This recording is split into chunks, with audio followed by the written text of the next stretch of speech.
Am I just a self-insult character? Is the Raven character just a self-insult of myself? And I'm here to tell you the truth about all of it.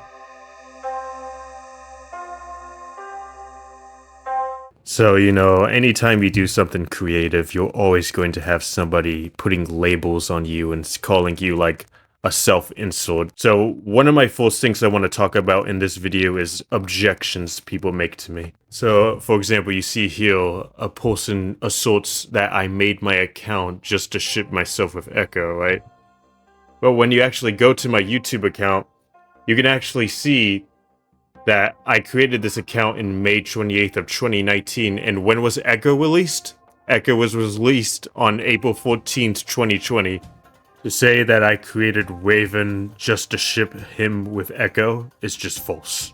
The main reason why Raven is shipped with Echo is because of their similarities. They both can fly, both can mimic human speech, both are acrobatic in the sky, and both have adaptability.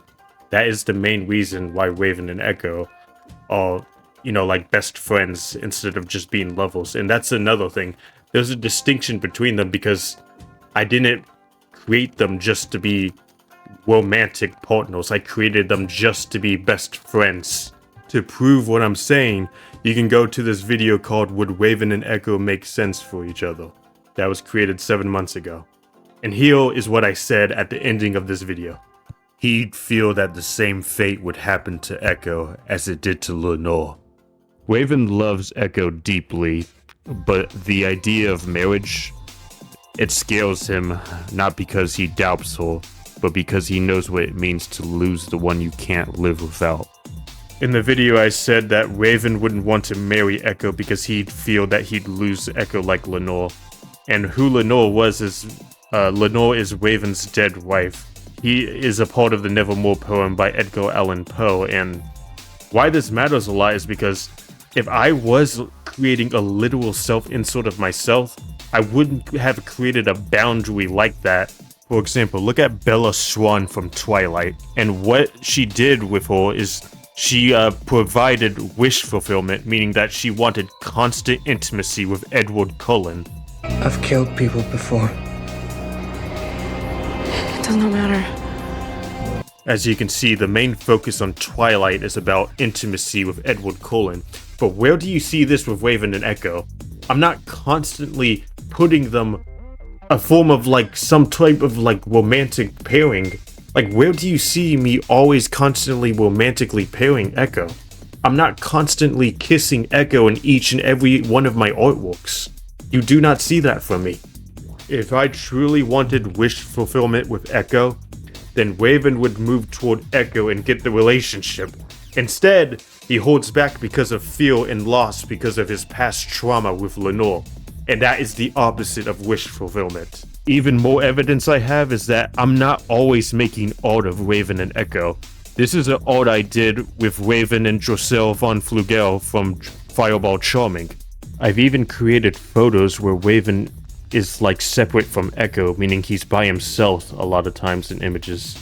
My whole entire point is that I'm trying to say that I am not a self-literal insult of Raven, because I'm doing the exact opposite of what other self-insult characters do, like Twilight.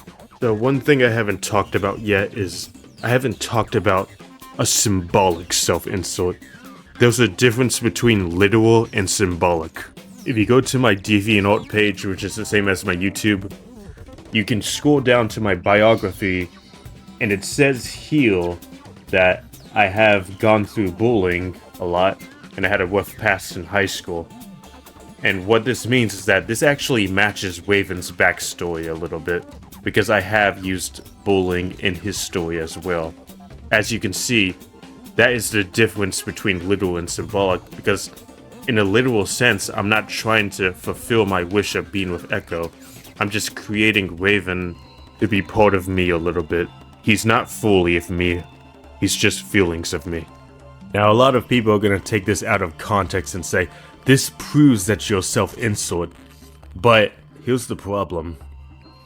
If I truly am a self-insult, then you're probably going to say Frodo Baggins is a self-insult too.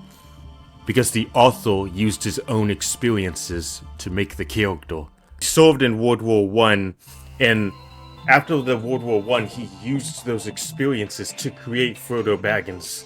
And here, if we search it up and fact-checked it, typing in, did J.R.R. Tolkien use his World War I experiences to create Frodo Baggins?